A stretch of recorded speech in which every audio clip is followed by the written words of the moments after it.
한마디로 말해서 네, 오늘은 대법원 판결을 앞두고 있는 홍준표 대표에 대해서 얘기를 한번 해보겠습니다. 서초동 감식반장 김프로.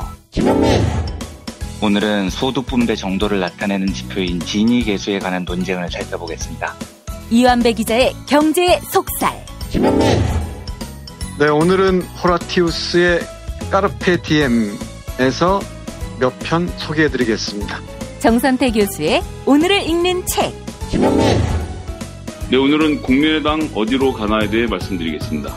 김성회의 답, 정, 너. 김용민 브리핑. 잠시 후 시작합니다.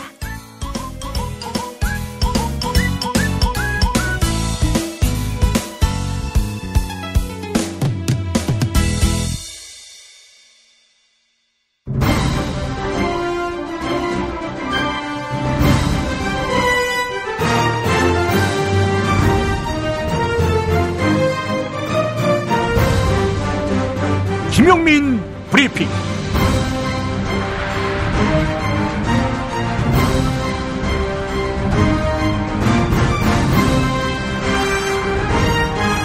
(2017년 12월 22일) 금요일입니다.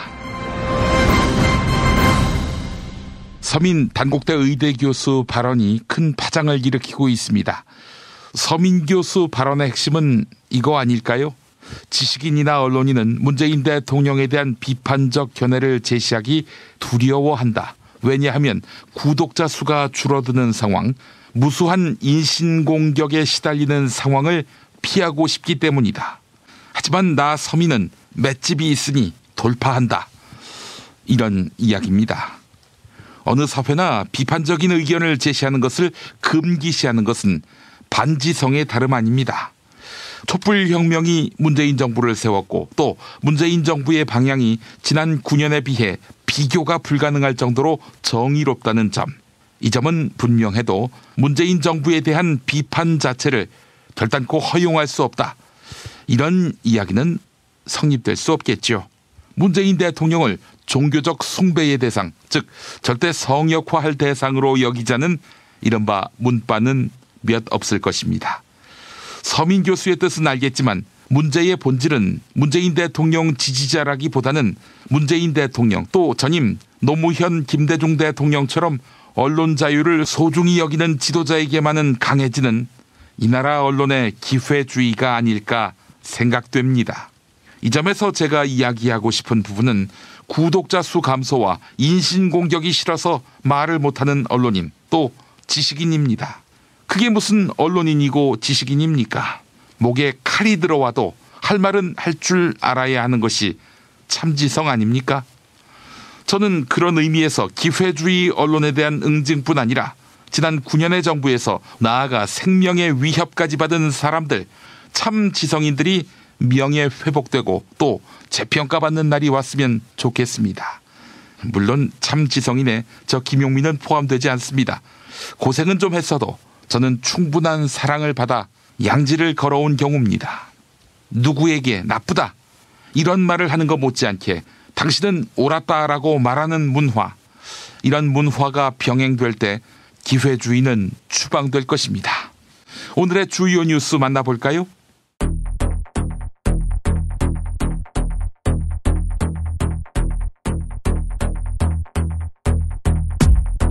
어제 충북 제천의 8층짜리 스포츠센터 건물에서 발생한 화재로 사상자가 지속해서 늘고 있습니다. 어제 확인된 사망자는 29명, 부상자는 29명이었는데요. 소방청 관계자는 건물 안에 추가 희생자가 있는지 수색 작업을 지속하고 있다고 밝혔습니다. 김부겸 행정안전부 장관은 헬기를 이용해 급히 제천시로 이동했고 재난대응 정책관을 단장으로 상황관리관을 제천 현지에 급파했습니다. 국민의당이 바른정당과의 통합을 위한 공식 절차에 돌입했습니다. 국민의당 안철수 대표가 주재한 당무위원회에서 경론 끝에 통합 찬반을 묻는 전당원 투표가 가결된 것입니다. 당무위원회 결과를 발표하는 안철수 대표의 발언 들어보시죠. 전당원 투표를 이제 시작합니다. 어떤 결과에 대해서도 정말 엄숙한 마음으로 당원의 뜻 밝히겠습니다. 이에 따라 다음 주 전당원 투표가 진행되고 올해 마지막 날 투표 결과가 나올 것으로 보입니다. 어제 박근혜 전 대통령이 검찰 소환 통보에 불응했습니다. 박근혜는 건강상의 이유로 출석하지 않겠다는 뜻을 검찰에 전달했는데요. 검찰은 박근혜에게 다시 검찰 출석을 요청하거나 서울구치소 방문 조사를 추진할 것으로 보입니다.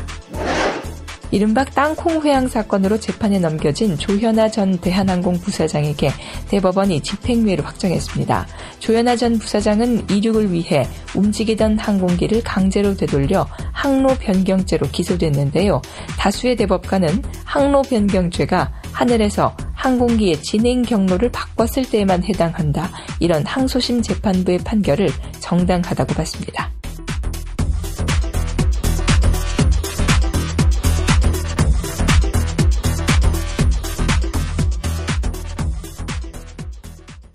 올해 시민들의 관심 덕분에 공익제보자 보호에 대한 작은 변화가 있었습니다. 정부에서 공익제보자 보호 강화 방안을 발표한 것입니다. 법안이 강화되면서 이전에는 포함되어 있지 않았던 공무원의 선거 개입 및 국가기관 권력 남용이 공익신고자 범위 안에 들어갔습니다. 그러나 기업의 부패 행위는 여전히 공익신고 범위에 포함되지 못하면서 프랜차이즈의 경우 가맹점주가 본사의 위법 행위를 신고할 경우 공익제보자 보호법을 적용받지 못합니다. 변화는 더디기만 합니다. 공익을 위해 용기를 낸 사람들이 온전히 보호받는 사회를 위해 아름다운 재단의 어쩌다 슈퍼맨 캠페인을 진행하고 있습니다. 많은 참여 부탁드립니다. 본 캠페인은 1월까지 진행됩니다. 어디선가 나타나서 생명을 구하고 정의를 지키는 영웅, 슈퍼맨. 우리 주변에도 많은 슈퍼맨이 있습니다. 바로 공익제보자입니다. 어쩌다 슈퍼맨이 되어야만 했던 그들에게 세상은 따뜻하지 않았습니다. 수많은 생명을 살린 2명의 간호조무사는 권고사직을 당했고 장애인의 인권을 위해 싸운 선생님은 결국 사직했습니다. 어려움을 감내하고 있는 슈퍼맨들에게 이제 우리가 감사를 전해야 할 때입니다. 시민사회 지지 캠페인 어쩌다 슈퍼맨에 함께해주세요. 아름다운 재단. 충남 금산의 넓은 인삼밭, 정성농장을 일군 농부아버지 이정열 씨. 자연은 노력한 만큼 내어준다. 그 자연의 마음을 알기에 정성농장을 더불어 일구는 아들 이성규 씨도 아버지에게 배운 것처럼 정직하고 또 성실하게. 정성농장 홍삼은 인삼 재배부터 가공 판매까지 모두 책임지고 있습니다. 그래서 대한민국 1등 품질을 자부합니다. 검색창에 정성농장 홍삼을 검색해주세요. 정성농장 홍삼. 전화문의는 010-9754-6972. 다이어트도 건강도 맛도 포기할 수 없다. 비타샵 그린 스무디 다이어트. 성공적인 체중 조절의 열쇠는 식사법과 운동입니다. 이제 하루 한두 끼 비타샵 그린 스무디 다이어트로 바꿔 드세요. 비타샵 그린 스무디 다이어트는 동결 건조한 수십 가지 국내산 채소 곡물과 3가지 단백질, 비타민, 미네랄, 식이섬유로 만든 맛있고 건강한 체중 조절용 조제식품입니다. 1522-6648 혹은 비타샵을 검색해 주세요.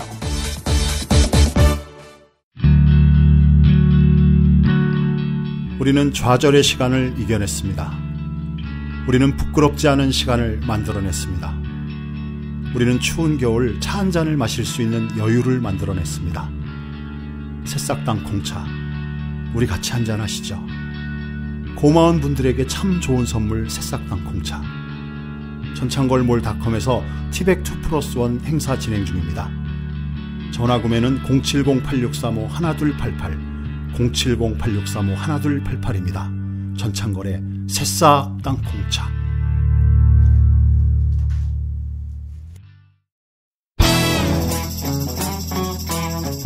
서초동 감식반장 김프로.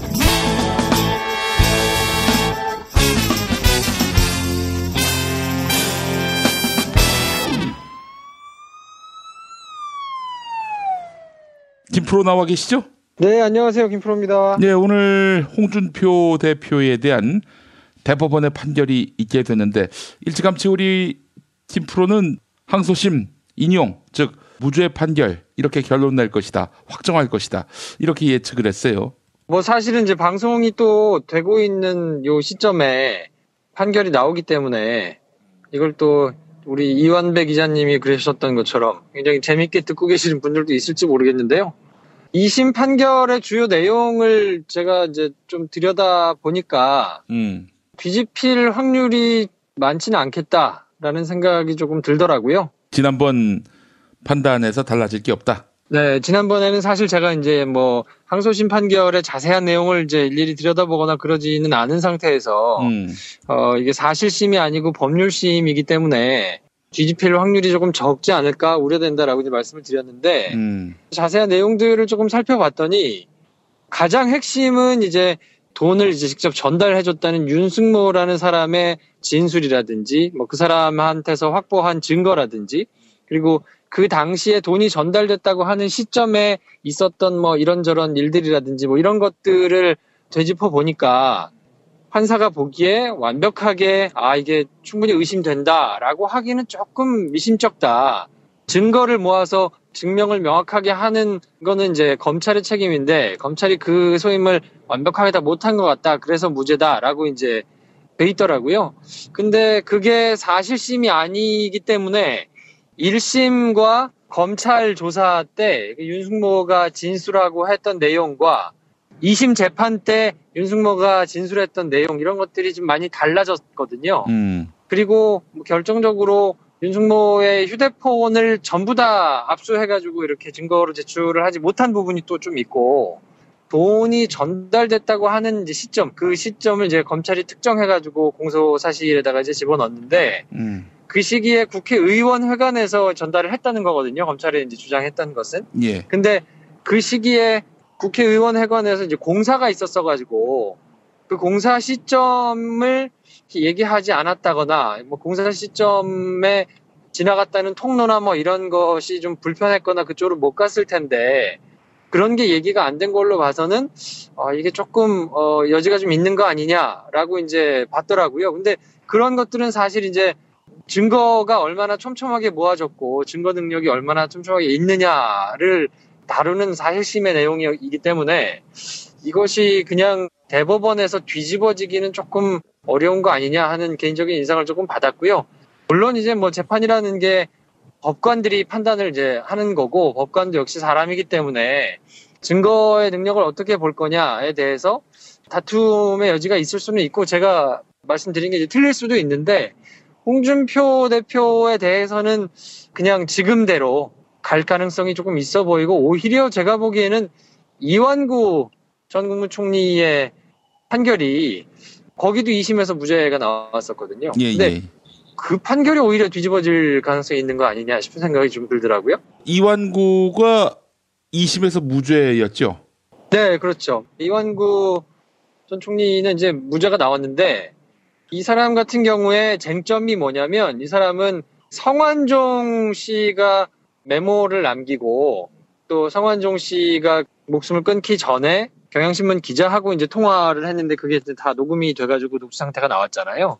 그러니까 그 성완종 씨가 남겨놓은 것들이 증거의 능력이 있느냐 그걸 가지고 이제 조금 다퉜는데 조금 어려운 말로 하면 이제 특신 상태라고 해가지고 특별히 신빙할 수 있는 상태의 것이냐를 놓고 이제 다퉜는데 그게 2심에서는 이제 증거 능력을 인정하기가 부족하다 뭐 이렇게 해가지고 오히려 대법원에서의 쟁점이 성완종이라는 사람이 자살하기 전에 썼던 메모 또 자살하기 전에 했던 통화 이런 것들이 증거로 충분히 인정이 될 수 있느냐 하는 부분이란 말이에요. 근데 홍준표 대표 재판의 경우에는 그 성완종 씨가 얘기했던 것이 증거 능력이 뭐 그거를 인정하는 거는 특별하게 무리가 없다라고 지금 판단이 됐거든요. 그렇기 때문에 이게 뭐 조금 어려우실 수 있겠습니다만 성완종 씨가 얘기하는 거를 믿을 수 있느냐 그 말이에요. 쉽게 얘기해서. 근데 홍준표 재판에서는 믿을 수 있다. 그거는 뭐 증거로 쓰는데 별 문제가 없다라고 판단을 한 거고 이완구 전 총리 재판에서는 그거 증거로 보기에 믿을 수가 없다라고 이제 얘기를 했던 거라서 그게 뒤바뀌면 무죄가 나왔던 것이 이제 유죄 취지로 파기환송이 될 수 있는 가능성이 조금 있거든요. 근데 뭐 지금 이완구 전 총리 같은 경우에는 다 끈이 떨어진 상태라 정치적으로는 뭐 제기를 하기가 조금 힘들지 않나 싶은데 아무튼 뭐 지금 제가 그냥 개인적으로 보는 상황은 그렇습니다. 아니 근데 홍준표가 무죄로 결론난다. 어때요? 그 엄밀히 보기에는 이거 봐주기 아닙니까? 검찰도 봐줬고 법원도 당연히 봐줬고 세트 플레이인 것 같아요. 엄밀히 말씀드리면 당시에 수사가 박근혜 정권 하에서 진행이 됐던 거기 때문에 개별 검사 단위에서 제대로 수사를 해봐야 되겠다라고 의지를 가지고 수사를 했다고 하더라도 전체적인 차원에서 정권에 뭔가 이렇게 크게 누가 된다거나 부담이 되는 수사였던 건 분명하거든요. 그러니까 검찰 입장에서는 지금 검찰이 수사하는 것처럼 빡빡하게 조사하기가 조금 힘들었을 거예요. 그리고 아마 1심에서는 유죄가 나오더라도 2심에서 촘촘하게 저쪽에서 이제 반박을 하고 증거를 내밀고 반론을 제기하면 깨질 수도 있겠다라는 생각을 아마 하지 않았을까 싶어요. 왜냐하면 그때 당시에 여러 가지 정황이라든지 날짜를 특정하는 것, 또 장소를 특정하는 것, 그리고 그 당시에 증거를 이렇게 수집하는 건데, 뭐 휴대폰을 전부 다 압수하지 못했던 거, 뭐 이런 것들을 보면 검찰 차원에서 대단히 의지를 가지고 수사를 못하지 않았나 싶은 생각이 조금 들고요. 법리적으로 보자면 검찰이 모아온 증거들을 가지고 판단을 하게 되는 부분이라서 이거는 법원이 작정하고 홍준표를 봐준 것이냐라고 보기에는 검찰이 너무 듬성듬성 수사를 진행한 것 같다라는 생각이 조금 많이 들어요. 그러니까 지금 같은 상황에서 법원이 홍준표 유죄를 그러면 쓸 수 있겠느냐. 근데 그렇게 쓰는 것이 그러면 올바른 것이냐라고 볼 때 그거에 동의를 선뜻 못 하겠더라고요. 그러니까 결국은 의지를 갖지 않았던 검찰의 엄벙덤벙한 수사 때문에 결국에는 성완종 씨가 목숨을 끊으면서까지 자기가 진술했던, 그러니까 본인이 거짓말을 하고 억하심정으로 누군가를 뭐 주저앉히려고 목숨을 끊으면서 그런 거를 썼다고 보기가 사실 상식적으로는 좀 어렵잖아요. 그래서 사실은 자살로 한 증언에 대해서는 상당한 증거 능력을 부여하지 않습니까? 뭐 이번 그 홍준표 대표 재판에서도 성완종 씨 진술과 관련해가지고는 딱히 뭐 다퉈보거나 판단을 깊이 하지 않았어요. 그거는 증거 능력으로 쓰는데 별 무리 없다라고 그냥 판단을 했거든요. 그리고 만약에 성완종 씨가 억하심정으로 누군가를 모함하기 위해서 그런 진술을 했다 그러면 그 밑에 검찰이 추가로 조사했는데 정황이 안 나왔겠죠. 돈을 전달한 사람이라든지 뭐 전달한 시기라든지 액수라든지 이런 것들이 특정이 잘 안 됐을 거예요. 근데 홍준표에 대해서 당대표 선거가 나갈 때 1억을 줬다라고 진술을 했는데 그 액수는 변함이 없고 그 액수가 전달된 시점과 장소와 방법 이런 것들이 약간씩 논쟁의 여지가 있어가지고 결국은 그게 촘촘하지 않다라면서 무죄가 2심에서는 나왔단 말이에요. 2심에서 또 윤석열 씨가 자기가 했던 진술을 좀 적극적으로 반박했다기보다는 내가 뭐 그때 생각이 안 나가지고 조금 잘못 얘기한 것 같은데요 라고 얘기하면서 전체적으로는 좀 발을 뺐단 말이에요. 그러다 보니까 윤석열 씨도 결국에는 무죄를 받았고 본인이 무죄를 받기 위해서는 홍준표 대표가 유죄가 나오면 안 되는 뭐 이런 상황도 있었기 때문에 제가 보기에는 이제 그 부분에 대해서 본인이 무죄를 받기 위해서 홍준표 대표 거에 대해서 뭐 진술을 조금 바꾼 것이 근데 어쨌든 그것도 이제 사실심의 영역이란 말이에요. 그러니까 하여튼 뭐 전반적으로 말이 좀 길어졌습니다만 검찰의 책임이 법원보다는 조금 더 큰 거 아닌가 하는 생각이 좀 들어요. 예. 법원으로서도 안도의 한숨을 쉬지 않았을까. 그래 너무 빡세게 수사를 하면은 우리가 판단하기 곤란하잖아. 이렇게 부실하게 해주니 얼마나 고마워. 이러지 않았을까 하는 생각도 들고 말이죠. 그 당시에는 뭐 전반적으로 분위기가 정권에서 진행하고 있는 것에 그렇게 전면적으로 각을 떠가지고 판단을 하거나 그러지는 않았단 말이에요. 그러니까 그렇게 보는 것도 뭐 크게 무리는 없을 텐데 뭐 어찌됐든 간에 구조 자체가 그렇게 되어 있어서 범죄 사실을 밝혀내가지고 그것에 대해서 증명을 하는 것은 검찰의 역할이 맞거든요. 그러니까 그거를 제대로 하지 못했을 때 결국은 전부가 다 불행해질 수 있다라는 거를 아주 여실히 보여준 사건이 아닌가 싶고 홍준표 대표는 만약에 무죄가 선고되면 굉장히 기뻐하면서 으름장을 놓겠죠. 그렇지만 이번 정부의 욕을 만약에 할 수 있을까? 왜냐하면 그게 이제 박근혜 정부 때 이루어진 수사였단 말이에요. 뭐 거기서 야당이 무슨 역할을 할 수 있는 거는 사실상 없잖아요. 근데 만약에 이 상황에서 이제 무죄가 확정된다 그러면 그럼에도 불구하고 뭔가 새로운 꼬투리를 잡아가지고 문재인 정부 욕을 할 가능성이 있을 텐데 과연 무슨 논리를 만들어가지고 문재인 정부의 욕을 할 것인가 뭐 이런 게 조금 궁금하기는 하고 만에 하나 제가 예측했던 거하고 전혀 다르게 뒤집어져가지고 파기환송이 된다 그러면 그럼 분명히 이제 법원도 정권이 바뀌니까 정치적으로 한다 그러면서 방방 뜨기는 할 거예요. 근데 그렇게 판단을 하려 그러면 굉장히 촘촘하게 논리를 다시 구성을 할 거니까 그거는 개인적으로 지금 상태에서 어떻게 그러면 대법관들이 이거를 뒤집을 수 있으려나 사실 그게 저는 조금 궁금하긴 합니다. 만약에 뒤집어진다면요. 알겠습니다. 저도 그 법원 안팎에 계신 분들한테 여러 연락을 돌려서 들어봤는데 뭐 홍준표 무죄 확정 이쪽으로 힘을 쉬더라고요. 아 그렇습니까? 이런 와중에 홍준표 유죄 취지 파기환송된다면 모든 책임은 바로 김프로에게 있음을 다시 한번 말씀을 드립니다. 아 그렇죠. 제가 서초동 펠레기 때문에 예. 제가 이렇게 길게 설명을 했는데 파기환송이 된다 그러면 뭐 모든 비난은 제가 안고 가겠습니다만 아이고. 개인적으로는 그렇게 됐으면 좋겠네요. 예, 그래요. 하여간 뭐 마지막 남은 희망은 김프로가 무죄 확정이라고 했다는 점 이거밖에 없네요. 그렇죠. 자, 김프로 수고하셨고 월요일은 특집 방송 때문에 하루 쉬고 화요일에 뵙겠습니다. 네, 화요일에 뵙겠습니다. 메리 크리스마스. 네, 미리 크리스마스. 엄마, 이따가 독서실 갔다 올게. 현미 쌀국수 해줘. 여보, 우리 남도 여행 갔을 때 먹었던 나주곰탕 생각난다. 알았어. 내가 남도 먹거리 쇼핑몰에서 한 방에 해결하지. 남도 먹거리 쇼핑몰의 국민건강 프로젝트. 전통 방식 그대로 100% 한우 나주곰탕과 현미 쌀국수로 가족의 건강을 책임집니다. 남도 먹거리의 특판 4종 세트를 만나보세요. 다음 포털에서 남도 먹거리를 검색하시거나 주문 전화 1544-1669 1544-1669로 전화주세요.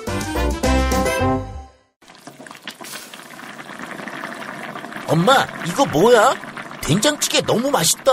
아, 그거 저번에 멸치 맛있다 그랬지? 바보 멸치에서 국물팩이 새로 나왔다기에 그걸로 국물을 내봤지. 솜씨 좋은 엄마가 센스까지 있으시네. 100% 국내산 천연 재료로 만든 바보 국물팩.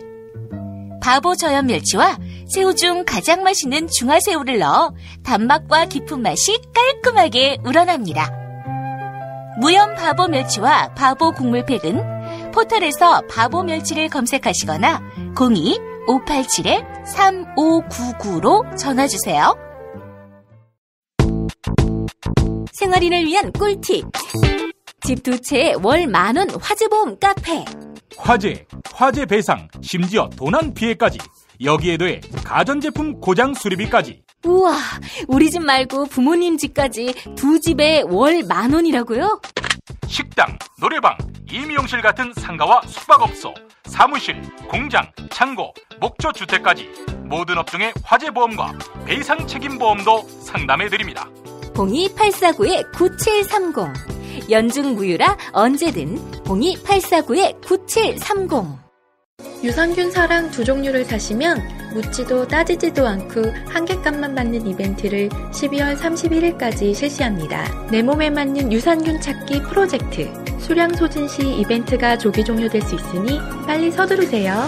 묻지도 따지지도 않고 섭취하는 유산균과의 이별 선언. 미궁 유산균 사랑. 너를 위한 헌정 유산균, 나를 위한 적중 유산균. 유산균 사랑 4종 출시. 김용민 브리핑 뉴스계 능력평가 정답 맞히신 분들 소개합니다. 미국은 국가 재정의 적자를 늘리는 법안의 경우 그 적용 시한을 최장 10년으로 제한하는 규정이 있는데요. 어제 뉴스계 능력평가 문제는 이 규정의 이름을 맞히는 거였죠. 정답은 버드룰입니다. 당첨자에게는 도서출판 창비에서 협찬하는 송곳 4권에서 6권까지 총 3권을 보내드립니다. 웹툰 송곳은 대형마트에서 벌어지는 부당해고와 그에 대항하는 평범한 사람들의 이야기를 그려냈는데요. 당첨자께 송곳 3권 선물해드립니다. 다른 당첨자에게는 애주가들이 한 아이템 술친굼 한 박스 보내드립니다. 검색창에서 술친굼 찾아주세요. 금요일 정답자 가운데 한 분에게는 남도 먹거리에서 협찬하는 식품 꾸러미 상품 보내드립니다. 인터넷 주소창에 남도먹거리.kr을 입력해주세요.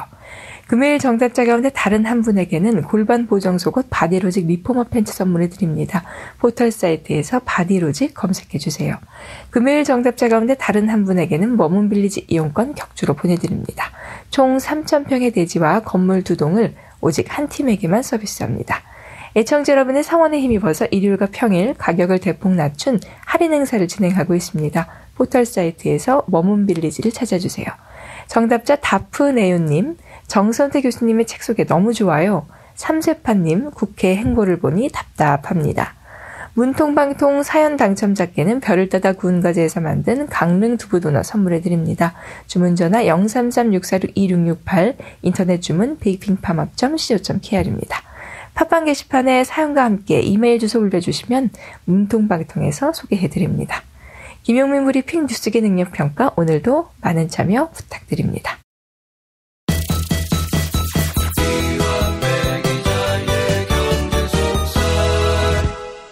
이완배 민중의 소리 기자 만나겠습니다. 이완배 기자님. 네, 안녕하십니까? 예, 메리 크리스마스입니다. 네, 감사합니다. 메리 크리스마스입니다. 네, 우리 이완배 기자님의 올 크리스마스 계획은 어떻습니까? 네, 저 김용민 PD님하고 같이 보낼 계획입니다. 아, 그렇군요. 머문빌리지에서 우리 벙커원 교회 교우들과 또 우리 이완배 기자님과 함께하는 시간, 예, 저도 참석하지요. 네. 너무 기대가 되고 많은 분들이 열심히 준비했습니다. 예. 네. 또 머문빌리지에서 해요. 네, 긴장하는 마음으로 찾아뵐 생각입니다. 아, 선배님 편하게 하시면 됩니다. 예. 네. 우리 이제 이완배 기자님이 왜 교회 다니다가 안 다니는지 그 얘기도 듣고 싶어 하더라고요. 네, 가서 말씀을 드리겠습니다. 네. 알겠습니다. 네. 안 가시는 분들 약오르실 겁니다. 예. 매우 약오르라고 하는 얘기였습니다. 중계방송, 녹음방송 안 합니다. 네. 자, 이완배 기자님 오늘 어떤 얘기 해볼까요? 예, 오늘은 통계청이 그 2017년 가계금융복지조사를 21일에 발표를 했어요. 그런데 이 통계 중에 세진위계수라는 항목이 있습니다. 그래서 이걸 보고 제가 과거에 뚜껑이 확 열렸던 이 분노의 기억이 이글이글 새삼 되살아나서 예. 그 진위계수에 관한 논쟁을 하나 소개를 해드릴까 합니다. 사실 이 통계에 관한 뉴스는 숫자가 많이 나와서 재미가 조금 없어서 제가 가급적이면 이런 뉴스들을 좀 피하려고 하는데 오늘은 숫자에 관한 이야기를 드리려는 건 아니고요. 숫자에 관한 논란을 이야기 드리려는 겁니다. 그래서 브리핑 초반에 약간 숫자 이야기가 나와도 조금만 견뎌주시면 끝나니까 예, 후반부에 그 숫자에 관한 논란을 듣고 평가를 해주셨으면 좋겠습니다. 예. 말씀드렸듯이 오늘 말씀드릴 통계 수치는 2017 가계금융복지조사라는 걸 기반으로 합니다. 이게 매년 요 무렵에 통계청에서 발표하는 제일 중요한 경제 통계 중 하나예요. 근데 올해에는 통계 집계 방법도 상당히 보완을 해서 이게 이제 원래는 매년 2만 가구를 선정을 해서 직접 통계청에서 방문을 합니다. 그렇게 해서 조사를 하기 때문에 신빙성이 있어야 되는 건데 2만 가구면 표본이 상당히 크니까요. 문제는 이걸 방문 조사를 하면 사람들이 굉장히 껄끄러워해요. 통계청에서 통계조사다라고 이야기를 해도 왠지 국가에서 나와서 올해 당신네 가구 소득이 얼마예요? 이런 걸 물어보면 부담스럽잖아요. 그렇죠. 예, 부자들은 특히 그래서 조사를 거부를 하거나 조사에서 뻥을 치는 경우가 상당히 많았어요. 왠지 내 1년 소득이 10억이다 뭐 이렇게 적으면 꼭 세무조사 나올 것 같은 공포가 있어서 그래서 지금까지는 이 통계가 의외로 정확도가 좀 떨어진다는 비판이 있었습니다. 그래서 올해부터는 통계청이 방문조사를 하고요. 한국은행, 뭐 금융감독원 이런 곳에서 여러 세금 자료 같은 것으로 보완을 합니다. 그래서 상당히 정확도를 높인 통계가 올해 새로 나왔습니다. 워낙 광범위한 조사이기 때문에 통계 자료를 보면 이제 눈알이 빠질 것 같고요. 저도 아직 다 세세하게 보지는 못했습니다. 그런데 제일 중요한 부분만 요약을 하면 분배에 관한 수치, 우리나라에서 소득 분배가 얼마나 골고루 되고 있느냐에 대해서 중요하게 다루는 3가지 지표가 있습니다. 그런데 이 3지표가 전부 다 안 주어졌어요. 그러니까 진위계수는 0.357로 나왔는데 작년보다 0.003 높아졌고요. 진위계수에 대해서는 나중에 말씀드리겠습니다만 소득 5분위 배율도 7.06배로 작년보다 0.05배포인트가 높아졌습니다. 이것도 안 좋아진 거예요. 상대적 빈곤율도 17.9%로 작년보다 0.1%포인트 상승했습니다. 이것도 안 좋아진 겁니다. 그러니까 일일이 다 아실 필요는 없는데 들으시기에 소득 분배 지표가 다 안 좋아졌구나. 그러니까 우리나라의 불평등이 훨씬 심해졌구나. 이렇게 이해하시면 됩니다. 원래 그 소득 분배에 관한 통계를 하나의 지표만으로는 잘 보지 않습니다. 왜냐하면 이 세 가지 말씀드린 지표의 기준이 다 조금씩 다릅니다. 그리고 특징이 다 달라요. 그래서 어떨 때 어떤 해를 보면 첫 번째 건 분배가 개선이 됐는데 두 번째나 세 번째 건 악화된 걸로 나오거나 아니면 뭐 1, 2는 좋아졌는데 3은 안 좋게 나오거나 이렇게 엇갈리게 나오는 게 대부분입니다. 예. 그런데 어제 발표된 2017년 가계금융복지조사에서 나온 통계는 지니계수, 소득 5분위 배율, 상대적 빈곤율 이 세 수치가 모두 안 좋아진 걸로 나옵니다. 그러니까 이 말은 어떤 기준으로도 한국의 소득 불평등이 지금 더 심해지고 있다는 거고 소득 분배가 나아지지 않고 있다는 것을 뜻하죠. 그러니까 방향성이 분명히 나타나는 겁니다. 한 가지 더 참고로 말씀드리면 이게 제목이 2017년 가계금융복지조사인데 뭐 수치도 올해 말에 발표가 됐으니까요. 사람들이 이 수치가 올해 한국의 소득 분배에 관한 통계라고 착각을 많이 해요. 근데 그게 아니고요. 2017년 가계금융복지조사의 기준이 되는 시점이 2016년입니다. 그러니까 이번에 나온 통계는 통계에 사용되는 수치도 전부 2016년 통계를 사용을 한 겁니다. 그런데 이제 한 가지 조금 주의할 점은 우리가 이런 문제를 간단히 이야기하면 그것 봐라. 그렇지 그러면 문재인 정부가 올해 들어섰는데 올해 소득 분배가 악화됐을 리가 없지. 속을 뻔했네. 이 수치는 2016년 거라잖아. 이건 전부 박근혜 때문이야. 이렇게 간단하게 생각해서는 좀 곤란한 점이 있습니다. 그러니까 이번에 발표된 2016년 수치, 분배가 악화됐다는 이 수치는 당연히 박근혜 때문인 건 분명합니다. 그런데 제가 뭘 말씀드리고 싶냐면 그러면 내년 말에는요. 2018년 가계금융복지조사가 발표되겠죠. 그리고 그 2018년 조사는 2017년 소득 분배가 어땠느냐라는 통계가 반영이 되는 겁니다. 그러면 내년 말에 발표되는 2017년 소득 분배는 엄청나게 개선될 것이냐? 요건 저는 좀 부정적으로 보는 편이에요. 왜냐하면 문재인 정부의 소득주도 성장론은 분명히 중요하고요. 꼭 성공해야 됩니다. 그런데 그 정책들의 대부분이 올해 현실화되는 게 별로 없어요. 최저임금 인상만 해도 내년부터 실시가 되는 겁니다. 그리고 수많은 여러 복지 정책들이 지금 국회 통과가 대부분 안 된 상태예요. 그리고 어떤 복지 정책의 효과를 내기 위해서는 다소간 시간이 필요하기도 합니다. 이게 제가 미리 약을 치려고 하는 게 절대 아니고요. 아까 소개해드리는 분배 관련 수치가 나빠진 건 분명히 박근혜가 싸질러 놓은 똥이 맞아요. 그런데 이게 내년 말이 되면 그러니까 2017년 통계가 나오면 바로 개선될 것이라고 기대하는 건 조금 어려워 보입니다. 그러니까 아마 제 느낌이지만 내년까지는 이 수치가 정체되거나 조금 더 나빠질 가능성이 높아요. 그래도 너무 실망하시지 말라는 겁니다. 만약에 나아지면 분명히 고마운 일이지만 최저임금 인상이 2018년부터 반영이 되기 때문에 내년도 이 지표들이 개선이 심하게 될 것 같지는 않다는 느낌이 있습니다. 그렇게까지 기대하지 마시고 만약에 내년에 2017년 통계가 나왔는데 기대만큼 많이 안 좋아지더라도 너무 서운해하실 필요는 없다는 이야기를 미리 드리고 싶습니다. 그러면 이제 오늘의 본론으로 돌아와서요. 지니계수에 관한 논란을 살펴보겠습니다. 지니계수는 얼마 전에 제가 한번 말씀드렸던 대로 0부터 1까지의 수치를 가지죠. 0이면 모든 국민들 재산이 똑같이 평등한 겁니다. 완전 평등 상태라고 하고요. 예. 1이 되면 한 나라의 재산이 딱 한 명이 다 갖고 있는 겁니다. 그러니까 완벽하게 불평등한 상태인 거죠. 그래서 지니계수는 0부터 1까지 사이에서 수치가 나오고요. 1에 가까울수록 불평등한 겁니다. 그래서 보통 이제 기준을 0.4로 보는데요. 0.4를 넘어서면 매우 불평등한 국가다 이렇게 보시면 됩니다. 그런데 우리나라는 이 지니계수를 산정하는데 오랜 논란이 있었어요. 그러니까 이 수치를 통계청에서 산정을 해왔는데 수치를 뽑아내는 기준이 OECD 국가들이 하는 국제 기준하고 많이 달랐던 겁니다. 그래서 우리나라 통계를 국제 기준과 비교를 해도 되느냐 안 되느냐 하는 논란이 상당히 오랫동안 있었습니다. 그런데 앞에서 소개해드린 그 올해, 그러니까 2017년 가계금융복지조사에서 발표된 지니계수는 처음으로 OECD 기준에 맞춘 겁니다. 그래서 올해부터 정부에서 발표하는 걸 새 지니계수라고 부릅니다. 그러니까 이제부터는 정부가 발표하는 새 지니계수는 세계적으로 비교를 할 만한 믿을 만한 통계가 되는 거죠. 문제는 국제표준에 맞는 새 지니계수가 공식적으로는 올해 처음으로 발표가 됐는데 이게 그러면 비공식적으로는 없었느냐? 있었습니다. 왜냐하면 과거부터 계속 통계청이 수치를 내는데도 OECD하고 안 맞으니까 비교가 안 되잖아요. 우리만 이상한 기준을 사용해 온 겁니다. 그래서 이걸 국제 기준에 맞춰서 진위계수를 만들어 보자라는 목소리가 통계청 안에서 언제 나왔냐면 2012년에 나왔습니다. 그래서 실제로 2012년에 우리나라 통계청이 공식적으로 발표한 진위계수, 그러니까 이제 옛날 기준으로 한 거예요. 요게 0.307로 나왔어요. 감이 잘 안 오실 텐데 0.307이면 우리나라의 소득 분배가 OECD 국가 중에 딱 중간 정도로 나옵니다. 근데 중간이면 나쁘지 않잖아요. 그러니까 5만 통계가 우리나라가 OECD에서 꼴찌 수준인데 특히 뭐 제가 제일 중요하게 보는 소득 5분위 배율 이런 건 우리나라가 칠레, 멕시코하고 함께 OECD에서 제일 나쁜 3강에 속하거든요. 그런데 진위계수를 보면 통계청 발표를 보면 2012년에 한국이 34개국 중에 18위로 나옵니다.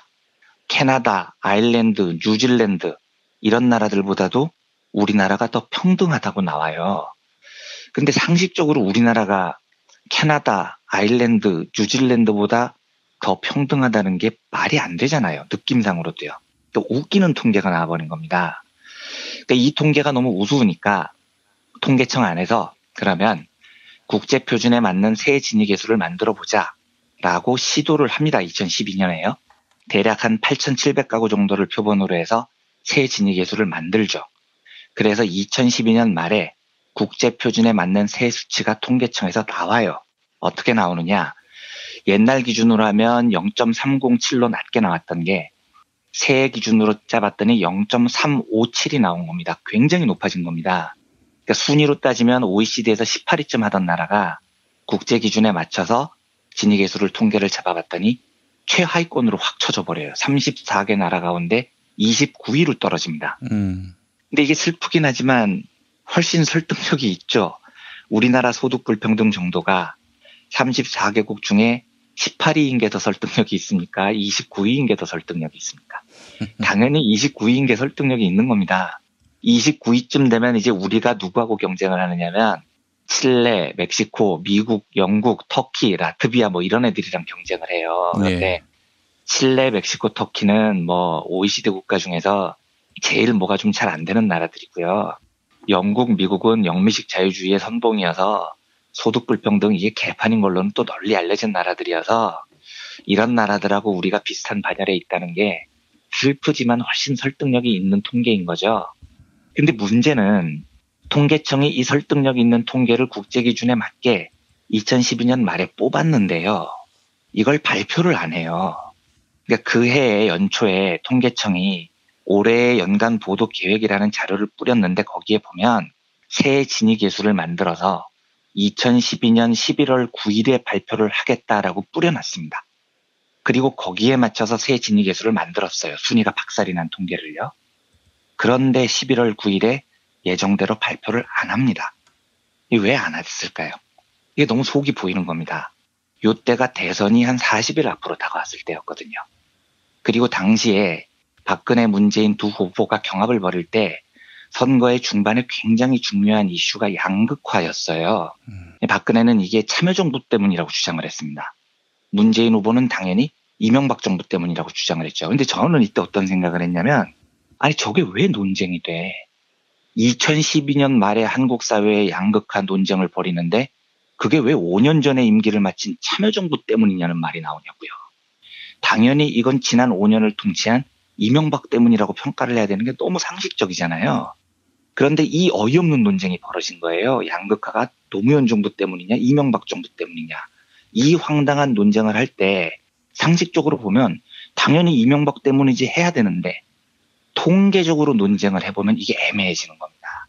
그러니까 통계청이 낸 진위계수의 통계를 보면 옛날 기준으로 국제표준을 안 따른 기준으로 진위계수를 쭉 발표를 한 걸 보면 이명박 정부 중후반부터 진위계수가 3년 연속인가 조금씩 나아지고 있었다고요.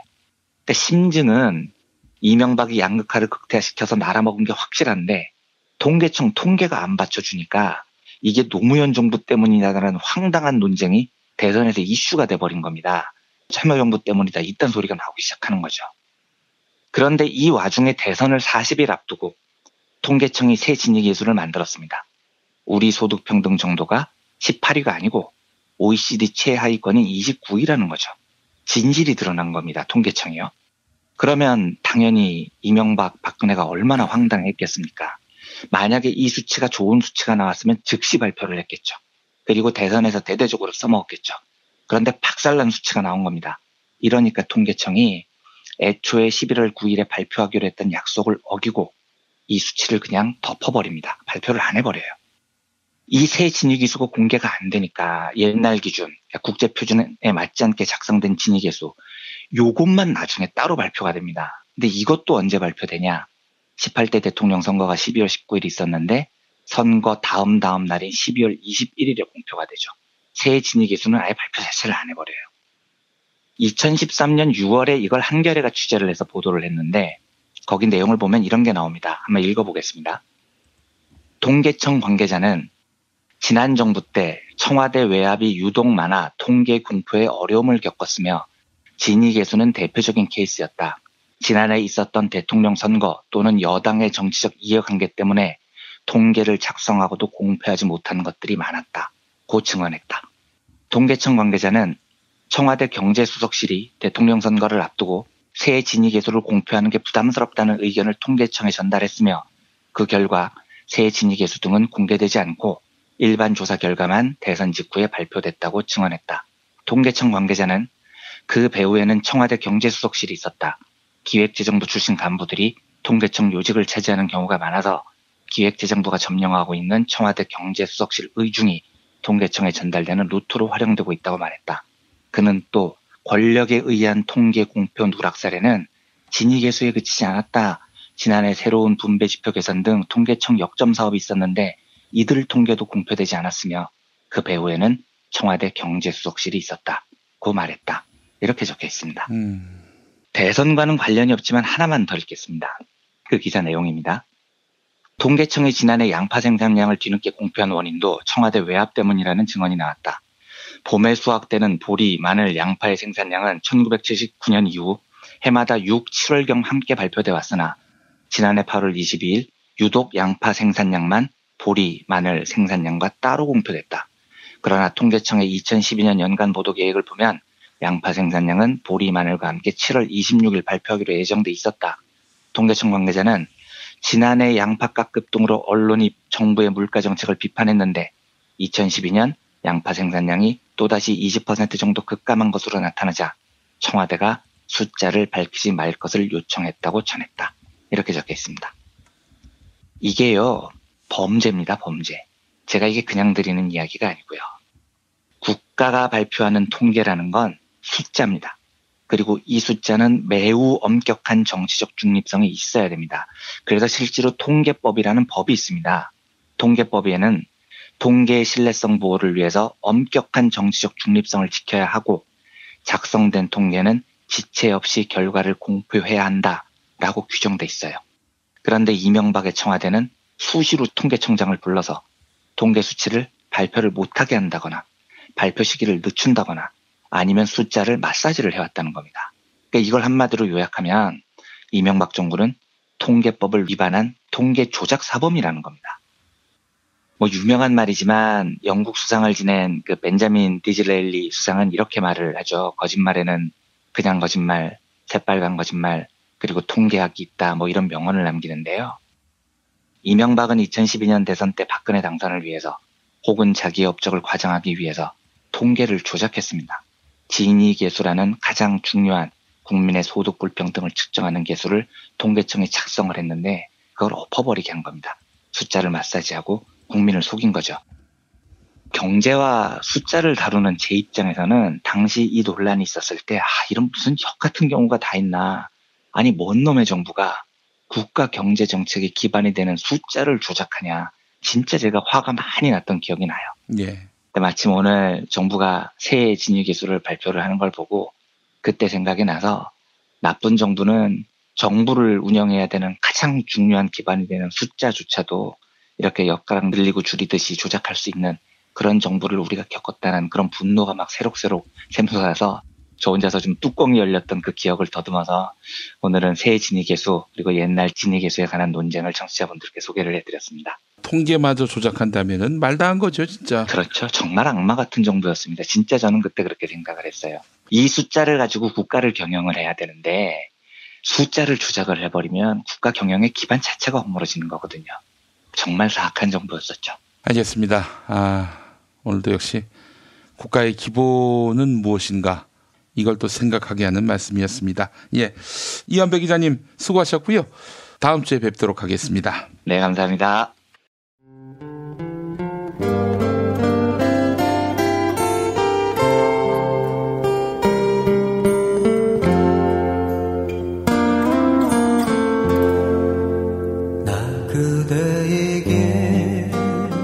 뜨거운 여름이 가고 어느새 찬바람이 옆구리를 스치면 왠지 뜸해졌던 그리운 친구 생각나시죠?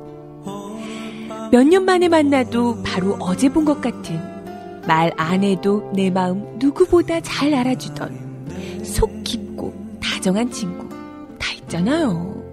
마치 민중의 소리 같은? 이렇게 마음 맞는 친구랑 뜨거운 국물에 소주 한 잔이면 같이 할까요? 당신의 든든한 절친 민중의 소리가 오늘도 당신을 응원합니다.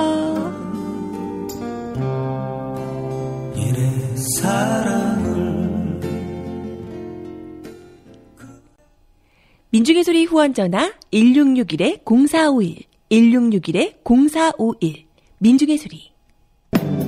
진실은 반드시 밝혀진다고. 무엇이 진실입니까? 대통령이라고 하는 지위를 진실을 밝히지 않는 데에 역이용해서.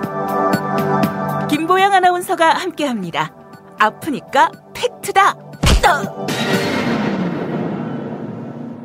안녕하세요. 아프니까 팩트다 김보영입니다. 중앙일보에 앞으로 MBC가 과장이 섞인 허위 보도를 하는지 지켜보겠다. 이런 경고의 글이 실렸습니다. 중앙일보 이상원 사회부장은 2008년 방송된 MBC PD수첩 미국산 쇠고기 위험성 편을 거론했는데요. 검찰은 이 보도를 문제 삼아 2009년 PD수첩 제작진을 기소했죠. 당시 서울중앙지방검찰청 정병두 1차장 검사의 브리핑 들어보시죠. 실제 취재한 내용과 다르게 방송되고 이로 인해 정운천, 민동석의 명예가 훼손된 사실과 미국산 쇠고기 수입 판매업자들의 업무가 방해된 사실을 확인하였습니다. 이 사건은 2011년 무죄가 확정됐는데요. 하지만 중앙일보 이상원 사회부장은 PD수첩은 무죄였다. 그러나 사실은 아니었다. 이렇게 주장했습니다. 이상원 사회부장은 재판부가 5대 핵심 쟁점 가운데 3개를 허위로 결론냈지만 무죄 선고가 났다. 이렇게 강조했는데요. 이어서 7년 전 일을 다시 꺼낸 이유는 PD수첩으로 유명해진 최승호 전 PD가 최근 MBC 사장이 됐기 때문이다. 이렇게 덧붙였습니다. 허위 과장이 섞인 방송으로 유명해진 최승호 PD가 MBC 사장이 됐고 또 그렇게 할 가능성이 있으니 주시하겠다. 이런 이야기입니다. 이에 당시 PD수첩 미국산 쇠고기 위험성 편을 연출했던 김보슬 MBC PD가 미디어 오늘에 반박문을 전달했습니다. 먼저 김보슬 PD는 대법원 재판부가 허위라고 판단한 3가지 쟁점은 1심에서는 허위라고 판단하지 않았다고 설명했습니다. 이어서 1심 재판부의 무죄 판결 뒤 이명박 정권과 검찰이 엄청 분노했다는 이야기를 전해들었다고 주장했습니다. 2심부터는 핵심 쟁점 가운데 3가지를 허위사실이라고 판단했죠. 또한 중앙일보는 PD수첩에 대한 허위 보도의 당사자였다고 꼬집었습니다. 2009년 중앙일보 박유미 기자는 사망한 아레사 빈슨의 소송에서 유족이나 의료진은 모두 인간 광우병에 대한 언급을 하지 않았다고 보도했는데요. 하지만 아레사 빈슨의 소송 기록에는 의료진이 인간 광우병을 진단한 것으로 확인됐죠. 결국 이 기사는 허위로 판명돼 대법원은 PD수첩 제작진에 4천만 원을 배상하라고 확정 판결했습니다. 다른 PD수첩 제작진은 PD수첩의 방송이 옳았다고 목소리를 높였습니다. 방송 이후 미국에서 2번이나 광우병소가 발견됐는데 모두 30개월 이상 노령소에서 발견된 것입니다. 지금까지 아프니까 팩트더였습니다. 야, 너 홍어 판다 그랬지? 팔지. 근데 홍어가 진짜 그렇게 몸에 좋아? 아니, 끝내준다니까. 우리 엄마 관절염인데? 홍어. 나 숙취는? 홍어. 마누라 다이어트는? 홍어. 큰 이모 변비? 홍어. 작은 형 소화불량은? 홍어. 여동생 피부? 홍어. 큰 누나 주름? 홍어. 명절 때 선물은? 홍어라니까. 근데 비싸지? 열나 싸고 열나 맛있는 홍어가 있다니까. 어디? 알싸한 홍어. 1599-6456.com 혹은 1599-6456 전화 주문도 가능합니다. 골반 잡자 바로 잡자 바디로직, 허리 통증 바로 잡자 바디로직, 몸매 교정 바로 잡자 바디로직, 자세가 좋아지는 골반 교정 타이즈 바디로직. 검색창에 골반 교정 바디로직. 삐딱한 남성 골반 허리에도 역시 바디로직입니다. 바디로직의 효과를 못 느끼셨다면 100% 환불해드립니다. 자세한 환불 조건은 홈페이지를 참조하세요. 엄마가 어떻게 나한테 이럴 수 있어? 무슨 소리야? 엄마가 내 엄마가 아니라 내 친구 같대. 너도 뉴트리션 닥터스 콜라겐을 먹어. 뉴트리션 닥터스 콜라겐?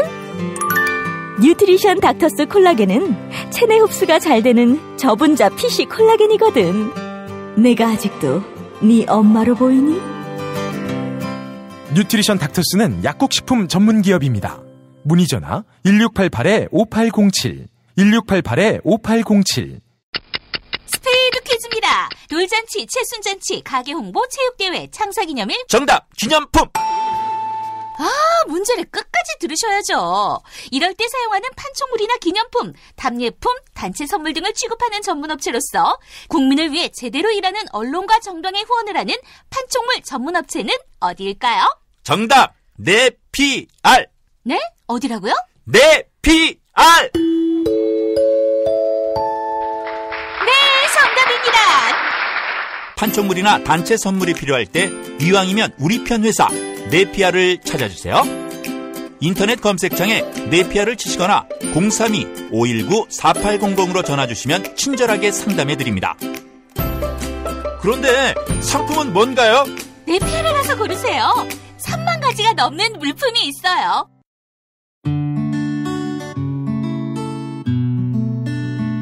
당신과 내가 좋은 나라에서 그 정의로운 나라 그곳에 산다면 난 그냥 좋아서 웃기만 할 거예요.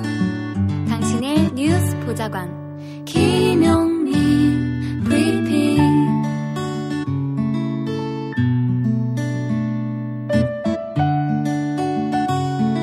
대한민국 뉴스 브리핑의 선두주자 김용민 브리핑. 계속해서 김보영 아나운서가 오늘의 날씨를 전해드립니다. 날씨를 전해드리겠습니다. 절기상 동진 오늘은 전국이 맑겠지만 아침에는 서해안과 일부 내륙에 짙은 안개가 끼겠습니다. 중서부와 전북에는 아침에 미세먼지 농도가 나쁨 수준까지 치솟을 것으로 보입니다. 아침 기온은 서울 영하 2도, 대전 영하 3도, 강릉 1도로 예상됩니다. 낮 기온은 서울 7도, 광주 10도, 대구 9도를 나타내겠습니다. 여기는 대한민국 브리핑 1번지 김용민 브리핑입니다.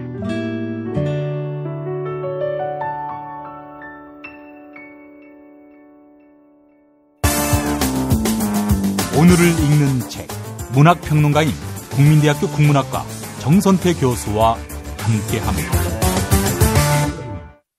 정선태 국민대 교수님과 함께하겠습니다. 교수님? 네, 안녕하세요. 네, 저희가 어제 크리스마스 공개 방송을 국민카페 온에어에서 했습니다. 카페 분위기가 아주 좋았어요. 정말 많은 분들이 오셨고, 그 초롱초롱한 눈빛으로 교수님 말씀을 경청하는 모습 보면서 교수님은 이제 대권주자급의 반열에 올랐다. 알려지기만 하면 바로 대권주자다. 이런 생각을 가져봤습니다. 무슨 말씀? 어제 고구마 냄새가 참 좋았어요. 예, 교수님. 저는 한 10분, 20분 오실 줄 알았는데 너무 많이 오셨습니다. 감사드립니다. 교수님의 이런 인기라고 해도 과언이 아닌데 저는 100명 넘게 올 줄 알았는데 약간 날도 추웠고 낮이고 또 연말이고 바쁘셔서 그랬던 것 같은데 좀 더 여유 있는 시간에 한번 교수님 모시고 더 좋은 작품들 한번 좀 살펴봤으면 좋겠고 백석의 대국국 냉면 이거 잊지 못합니다. 예, 여러분들 이번 크리스마스 특집 방송 기대해 주시기 바라겠고요. 오늘은 시가 있는 금요일이죠? 네, 그렇습니다. 연말이고 해서 어떤 시를 고를까 하다가 오래전부터 소개해드려야지 했던 그 시집 집어들었습니다. 예. 로마의 아주 유명한 시인이죠. 호라티우스라는 사람이 있습니다. 아마 많이 들어보셨을 텐데요. 이 호라티우스가 쓴 서정시들이 쭉 있는데 호라티우스의 서정시를 까르페 디엠이라는 제목 아래 모아놓은 시집입니다. 까르페 디엠은 많이 들어보셨죠? 예. 죽은 시인의 사회라는 영화가 있습니다. 그 영화를 보면은 키팅이라는 그 선생님이 까르페 디엠을 강조하죠. 미래의 오늘을 바치지 말라. 지금 여기 오늘을 즐겨라. 아주 유명한 말입니다. 라틴어인데요. 까르페 디엠이라는 제목 아래 묶인 호라티우스의 서정 시집입니다. 호라티우스는 워낙 유명한데요. 풍자 시집으로 잘 알려져 있습니다. 기원전 65년에서 기원전 8년까지 살았으니까 지금으로부터 한 2000년이 넘었죠. 이 시집이 나온 게 제가 어림 계산해 보니까 대략 2030년쯤 됐습니다. BC 23년에 호라티우스 서정 시집이 나왔다고 하네요. 잘 아시겠지만 브루투스라는 사람 있잖아요. 유투 브루투스 할 때 시저, 카이사르하고 대결하고 했던 사람 있죠. 브루투스 편에서 싸우기도 했고요. 아무튼 얘기가 좀 길어졌는데 이 까르페 디엠, 오늘을 즐겨라. 오늘의 삶에 모든 에너지를 쏟아라 하는 이 멋진 시부터 소개해드리겠습니다. 호라티우스의 서정시는 제목이 없고요. 번호가 붙어 있습니다. 그래서 1- 몇 번, 2- 몇 번 이렇게 되어 있는데 이 까르페 디엠이란 말이 나오는 시가 1-11번입니다. 한번 읽어보겠습니다. 묻지 마라. 아는 것이 불경이라. 나나 그대에게 레오코노에여 생의 마지막이 언제일지 바빌론의 점성술에 묻지 마라. 뭐든 견디는 게 얼마나 좋으냐. 유피테르가 겨울을 몇 번 더 내주든 바위에 부서지는 트레눔 바다를 막아선 이번 겨울이 끝이든 그러려니 현명한 생각을 술을 내려라. 짧은 우리네 인생에 긴 욕심일랑 잘라내라. 말하는 새에도 우리를 시세운 세월은 흘러갔다. 내일은 믿지 마라. 오늘을 즐겨라. 하는 시입니다. 연말에 어울리는 시일지 잘 모르겠습니다. 근데 제가 이 시를 좋아하는 이유는 미래를 위해서 오늘을 헌납하는 경우가 참 많이 있잖아요. 예컨대 중세시대에 면죄부를 파는 것처럼 천국을 위해서 지금 여기의 삶을 다 바쳐라 하는 것들 있죠. 오늘을 다 포기하고 내일의 거짓 희망이거나 또는 거짓 천국을 위해서 오늘을 버리는 것에 대해서 가장 그 신랄한 비판을 가했던 철학자가 니체입니다. 니체도 이 까르페 디엠을 강조하는데요. 오늘을 즐기라는 얘기가 오늘 탕진하거나 낭비하라는 뜻이 아니고 오늘 여기 지금의 시간을 충분히 최선을 다해서 온몸으로 맞이하라 이런 뜻으로 이해하면 될 것 같습니다. 예. 내일이 어떻게 될지 모르는데 내일에 대해서 막연한 희망을 품고 이 소중한 오늘들을 유예하거나 헌납하거나 하지 말라는 얘기로 이해하시면 될 것 같습니다. 로마인의 인생관이랄까요? 철학이 아주 잘 드러난 그런 시가 아닐까 싶습니다. 이 시의 마지막쯤에 나오는 부분, 짧은 우리네 인생의 긴 욕심일랑 잘라내라.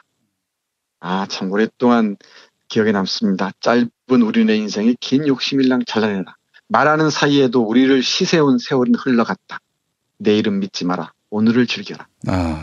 정말 좋은 시입니다. 나는 시를 읽다 보면 이 한두 구절만 가지고도 얼마든지 이 시를 쓰다듬고 있을 수 있을 것 같아요. 이 시가 그렇습니다. 짧은 우리네 인생의 긴 욕심일랑 잘라내라. 내일은 믿지 마라. 오늘을 즐겨라 하는 시입니다. 바빌론의 점성술에 가서 내일 어떻게 될지, 내 인생이 얼마나 남았는지, 언제 죽을지 그런 거 묻지 말라는 겁니다. 지금 여기 우리의 삶에 충실한 시간들을 충분히 행복하게 누리라는 거죠. 여러 가지 맥락에서 해석이 많이 되는 이런 시인데요. 이 정도만 제가 말씀드리겠습니다. 호라티우스의 서정시는 풍자시도 유명하지만 워낙 많이 얘기되는 고전 중에 고전에 속합니다. 읽다 보면은 로마니까 신의 이름이나 지명이나 장소 등등이 좀 낯설 수가 있습니다. 이 민음사의 세계 시인 선집의 버전을 보시면은 뒤에 각 주랑 잘 달려 있으니까요. 하나하나 짚어가면서 읽으시면은 아주 큰 의미로 다가올 줄 압니다. 오늘을 즐겨라. 예.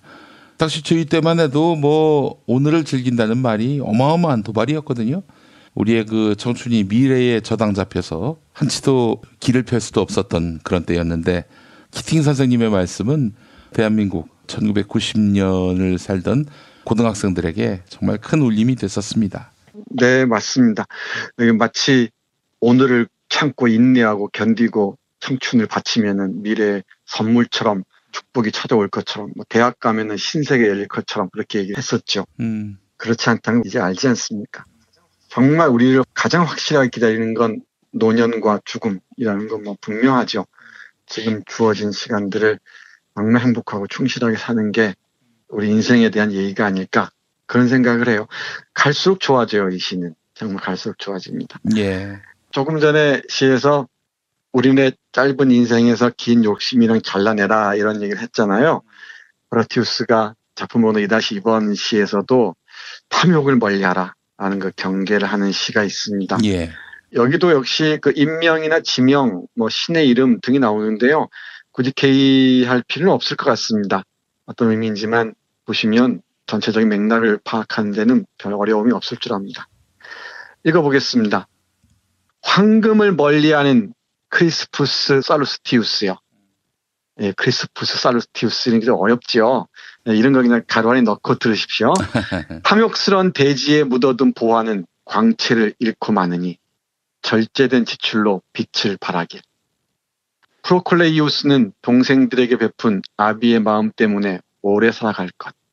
꺾일 줄 모르는 명성의 날개는 길이 그를 세상에 알릴 게다. 욕심스러운 마음을 다스린다면 더 넓은 세상을 다스릴 게다. 리비아를 머나먼 가데스에 엮어 양쪽 포에니 땅을 합한 것보다 더 넓은 세상을. 지독한 수종은 물을 마실수록 커지고 갈증은 사라지지 않는 법. 고질의 원인, 물로 부푼 병이 혈관을 떠나고 창백한 육신을 버리지 않는다면. 키로스의 왕위를 차지한 프라테스를 덕은 새 평과 달리 행복한 사람 축에 넣지 않았으며 사람들에게 행복이란 이름을 옳게 쓰도록 가르쳤다.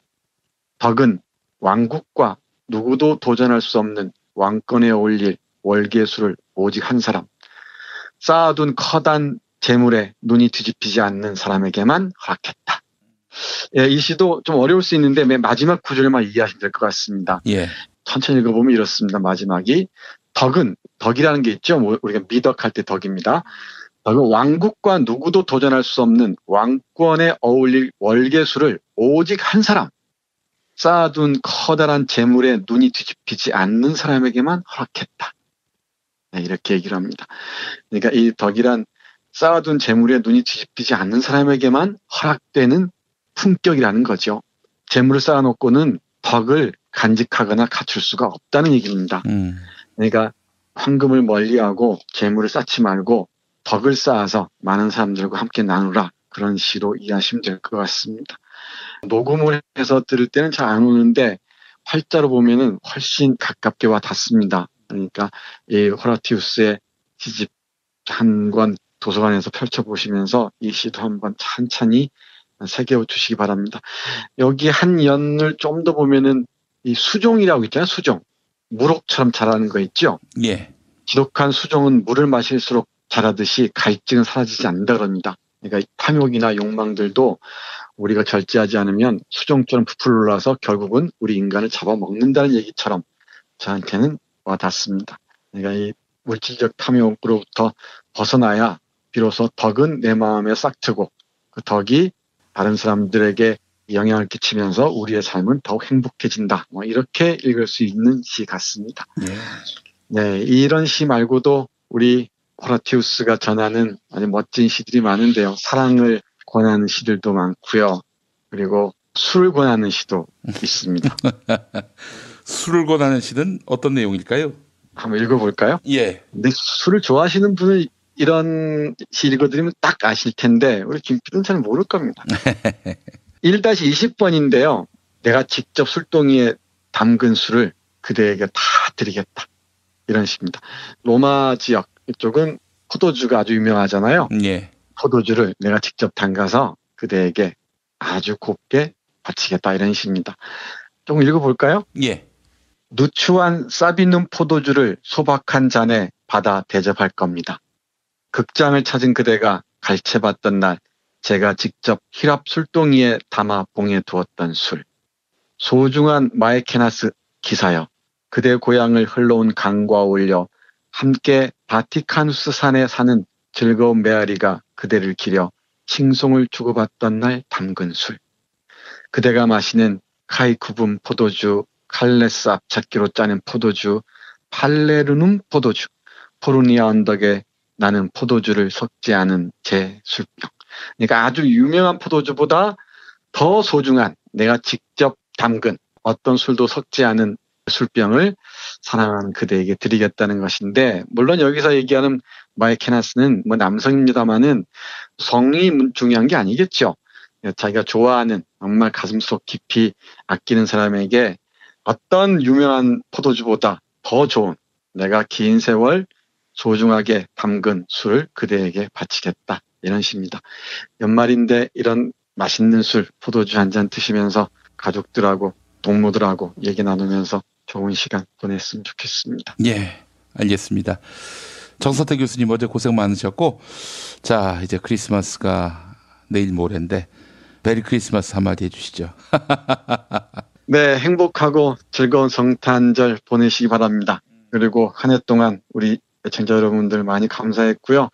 그리고 고생 많이 하셨습니다. 우리 더 좋은 세상이 다가오도록 함께 어깨 겹고 나갔으면 좋겠습니다. 행복한 새해 맞이하시기 바랍니다.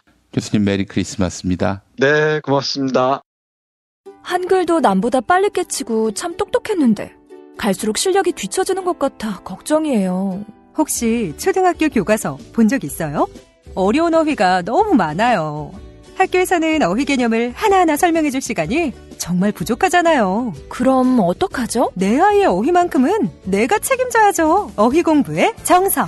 초등어휘 3000, 초등어휘 5000. 검색창에 초등어휘 3000을 쳐보세요.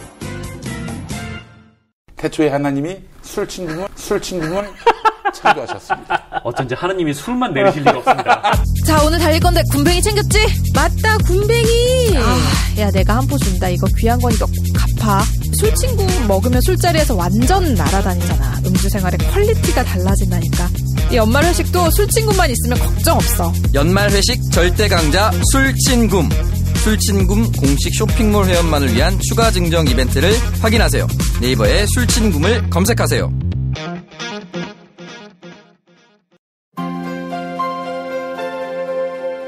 이준호동 희망센터 이사 권영국 변호사입니다. 이준호동 희망센터는 동남아시아 저개발 국가의 이주노동자들과 함께하고 있습니다. 시골 오지 마을에 학교를 만들고 마을 주민들이 공동체를 이루어 운영하도록 돕습니다. 포털 검색창이나 페이스북에서 이주노동 희망센터를 검색하시어 후원회원이 되어주세요. 노동 존중 생산과 소비를 통한 사회연대를 추구하는 문자당이 함께합니다. 답은 이미 정해져 있으니 너는 대답만 해라고 하는 답정모. 아닌데. 답은 정치인데 너만 몰라. 이건데.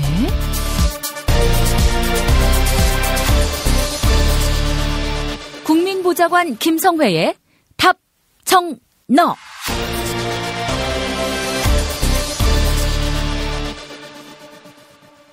김성회 보좌관 만나겠습니다. 김 보좌관님. 네, 안녕하세요. 네, 국민의당은 안녕하지 못합니다. 예, 매우 불행하시죠. 예, 그렇습니다. 전당원 투표 안철수 대표 뜻대로 실시될 모양입니다. 네, 가결은 시켰는데 굉장히 무리를 했던 것 같고요. 결국은 통과됐지만 앞뒤를 전혀 내다볼 수 없는 상황이 된 것 같습니다. 전당원 투표를 통해서 통합하자 이런 쪽에 무게가 실리면 무게가 실릴 거라고 예상했기 때문에 그런 제안을 안철수 대표가 한 거 아니겠어요? 네, 그렇습니다. 원래 국민의당은 대의원들이 당의 운명을 결정하도록 구조를 짜놨는데 그 대의원들 자체는 안철수 대표 쪽에 유리하지 않은 진영으로 짜져 있거든요. 그렇기 때문에 거기서 들고 나온 카드가 이제 전당원, 결국 이제 여론조사 비슷하게 가자는 쪽으로 간 거죠. 그러니까 그 시작 자체부터 기존에 본인들이 갖고 있는 정당의 질서, 그 안철수 대표가 항상 얘기하는 예측 가능한 정치, 바른 정치, 깨끗한 정치, 새 정치의 반대말로 당 정치를 펴고 있는 좀 안타까운 현장입니다. 자, 근데 왜 통합 반대파들은 이렇게 손쉽게 전당원 투표를 허용했을까요? 이런 상태에서 그냥 갈 수는 없다고 봤던 것 같고요. 중간지대 당무위원들 보기에는 어차피 이렇게 된 거면 전당원 투표를 해서 한번 붙어보는 게 좋겠다라는 생각들 할 수 있었던 상황인 것 같아요. 아, 전당원 투표를 할 경우 통합 반대파가 승리할 가능성도 있다 이렇게 내다봤다는 겁니까? 예, 어느 쪽으로든 결정이 날 텐데 통합이 안 될 쪽으로 될 가능성이 높다. 왜냐하면 지방자치선거를 앞두고 각 지역에 있는 후보들이 경선에서 이기기 위해서 당원들을 많이 모아오는 것이 우리나라 정당의 기본적인 활동 중에 하나거든요. 그렇죠.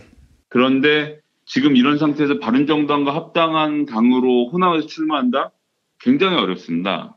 그렇기 때문에 호남 지역을 중심으로 있는 이번에 기초자치단체장이나 광역에 나오시는 분들의 그런 분들이 모아온 당원들의 경우에는 바른정당과 합당을 반대할 가능성이 높다고 보면 전당원 투표까지도 해볼 만하다는 생각을 하는 것 같습니다. 근데 여론조사 결과를 보더라도 또 안철수 대표 같은 경우에는 비호남권 당원들 이들이 이제 자신의 통합론에 상당 부분 힘을 실어주고 있기 때문에 전당원 투표를 붙이면은 당연히 이길 거다라고 생각하고 있는 것 같아요.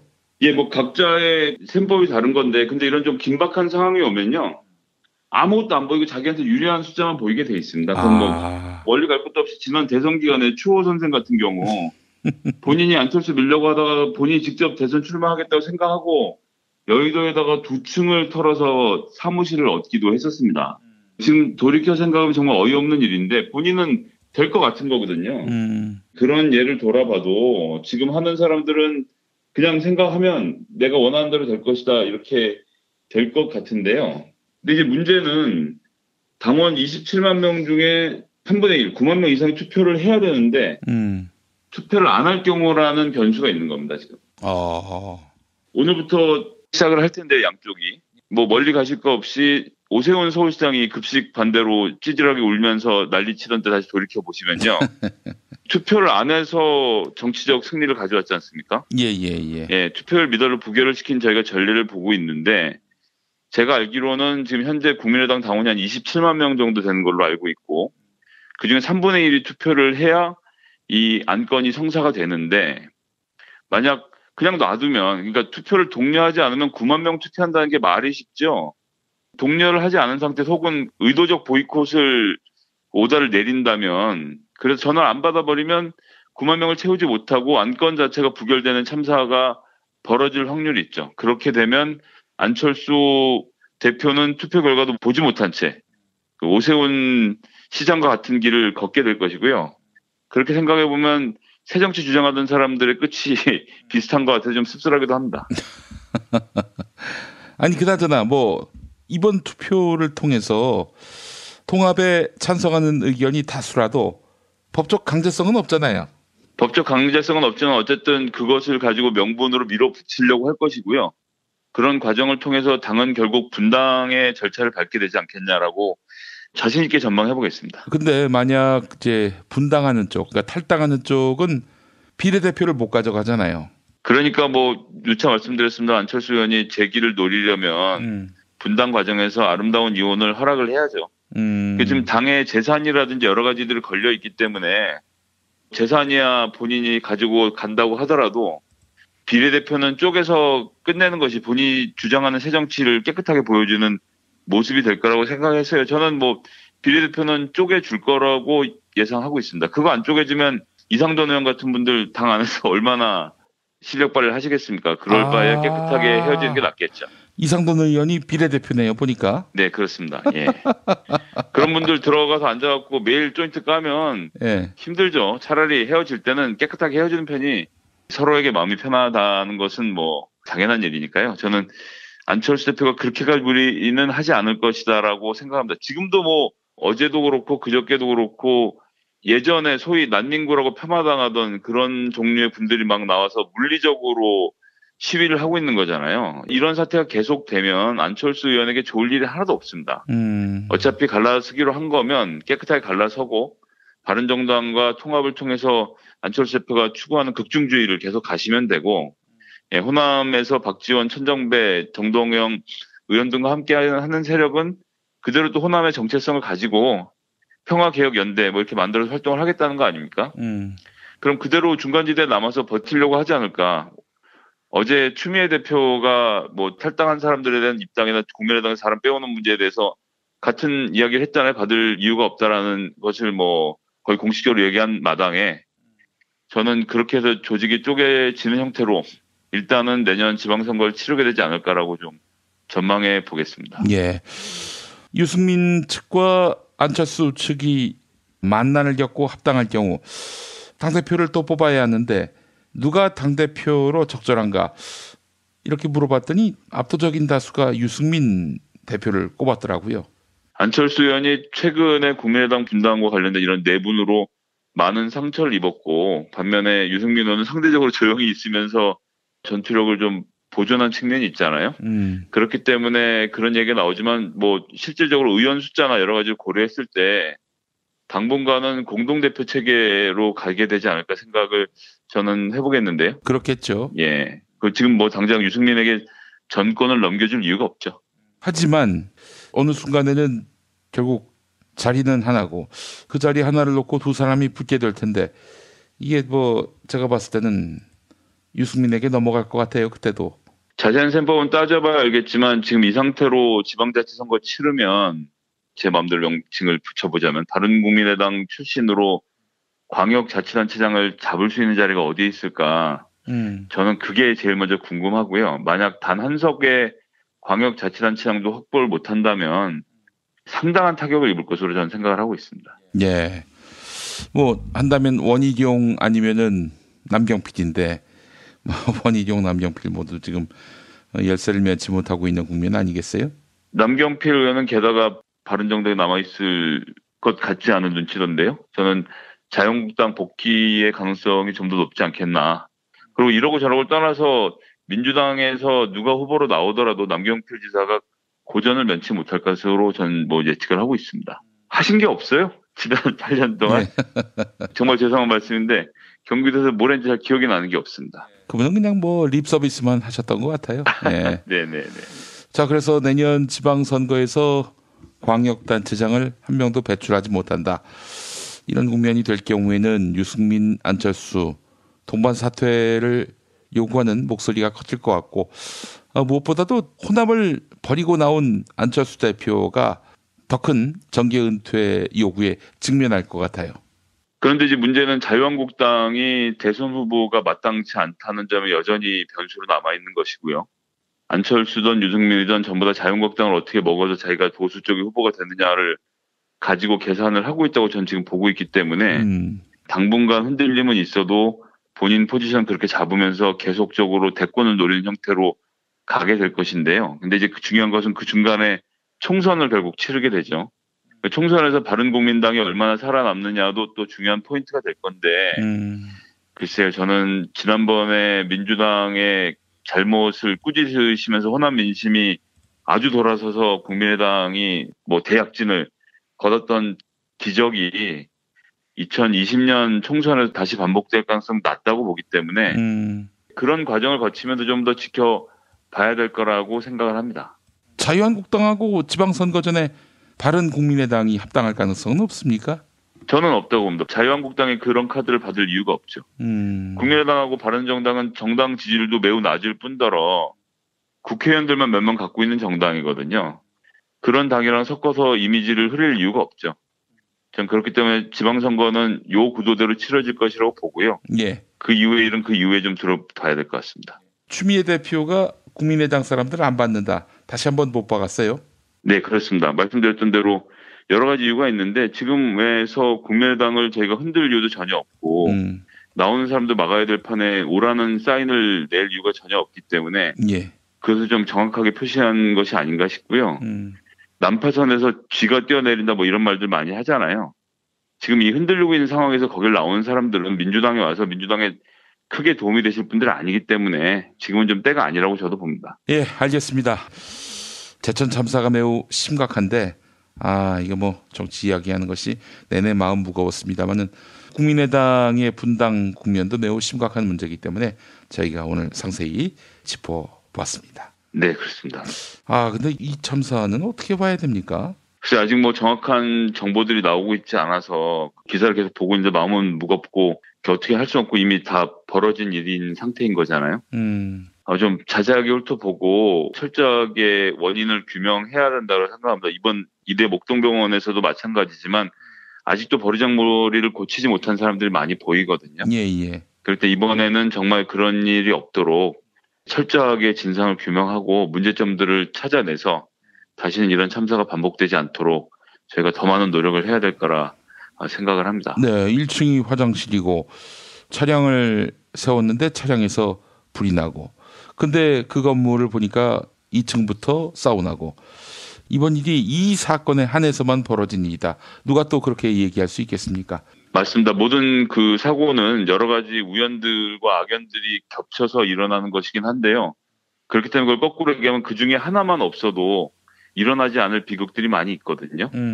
이번 문제에 대해서 잘 찾아내고 점검을 해서 각 지역에 있는 같은 구조의 건물들 이런 것들을 어떻게 할지에 대한 대책들도 시급히 마련돼야 할 것이라고 그렇게 생각합니다. 예, 알겠습니다. 김성애 보좌관님 오늘 말씀 잘 들었습니다. 네, 감사합니다.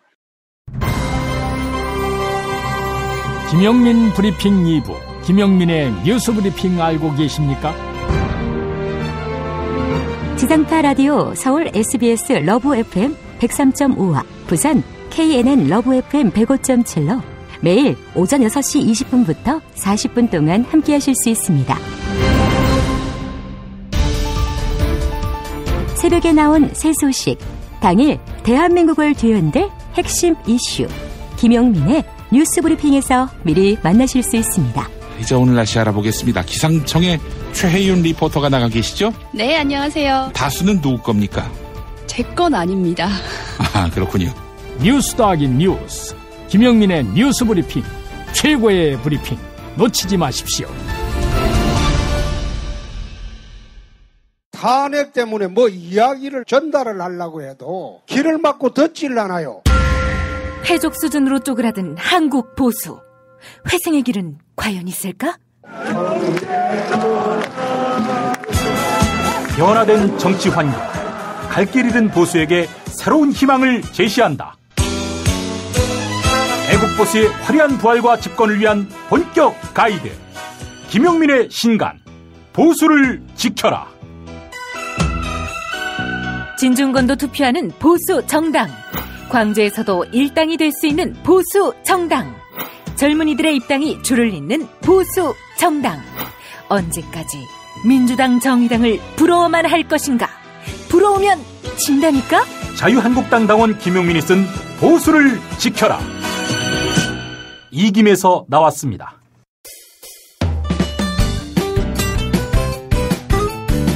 뉴스 폴앤메리와 함께하는 시간입니다. 팔로워 90만이 넘는 김용민 트위터에서는 매일 설문조사가 진행되고 있습니다.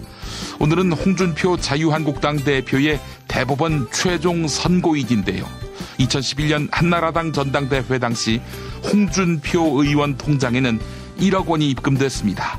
검찰은 이 돈을 새누리당 의원을 지낸 성완종 경남기업 회장으로부터 받은 불법 정치자금이라고 보고 2015년 홍준표 경남지사를 기소했습니다. 1심은 징역 1년 6개월을 선고했지만 2심은 홍준표 대표의 무죄를 인정했는데요. 시민들이 생각하는 정의로운 대법원 판결 무엇인지 여쭤봤는데요. 오늘 새벽 6시까지 모두 1895분이 의견을 남겨주셨습니다. 94% 대부분의 시민들은 유주의 취지의 파기환송 결정이 옳다라고 판단했습니다. 무주의 취지로 항소심 선고를 인용해야 한다. 이런 의견은 6%에 그쳤습니다. 트위터 의견 봅니다. 청호님, 지금의 사법부 상태로 봐서는 무죄 선고가 내려질 확률이 높아 보입니다. 라고 하셨고요. 바닷속 칡뿌리님은 적폐가 이기나 국민이 이기나 한번 해보자 라고 의견 남겨주셨습니다. 설문에 참여해주신 여러분 진심으로 감사합니다.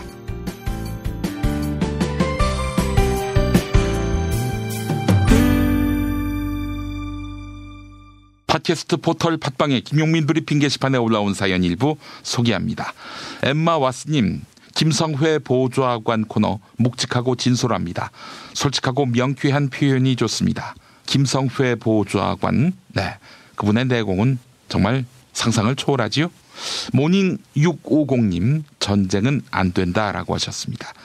한반도 위기 상황 빨리 개선돼야 할 텐데요. 긍정정선님, 전쟁은 게임이 아닙니다. 이 땅 위에 절대 전쟁은 없어야 합니다라고 해주셨습니다. 이완대 기자 코너를 통해서 이런 생각을 가지신 모양이죠. 2017년 12월 22일 금요일 순서 모두 마치겠습니다. 여러분 감사합니다.